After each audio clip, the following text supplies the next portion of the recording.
సత్తెనపల్లి పట్టణంలో వరుస దొంగతనాలు. ఇక పూర్తి సమాచారం మేరకు పల్నాడు జిల్లా సత్తెనపల్లి నియోజకవర్గం సత్తెనపల్లి పట్టణంలోని చెక్పోస్ట్ వద్ద గురువారం రాత్రి 2 దుకాణాల్లో దొంగతనాలు జరిగాయి. సందర్భంగా బాధితులు శుక్రవారం మధ్యాహ్నం 1 గంట సమయంలో తెలిపిన వివరాల మేరకు చెక్పోస్ట్ సమీపంలోని హోండా షోరూం పక్కనే ఉన్న ఎరువుల దుకాణ షట్టర్లను ఎత్తి దొంగలు చోరీకి పాల్పడినట్టు తెలిపారు. 2 దుకాణాలలో సుమారు 3 లక్షల నగదు చోరీకి గురైంది. సీసీ కెమెరా వైర్లను ధ్వంసం చేసి డీవీఆర్లను ఎత్తుకుపోయారు.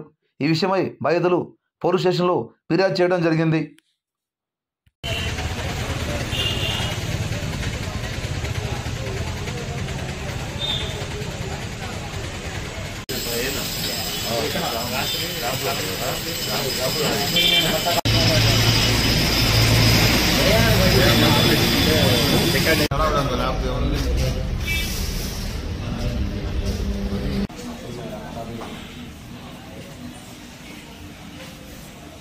మోడం కూడా లేపేశాడు.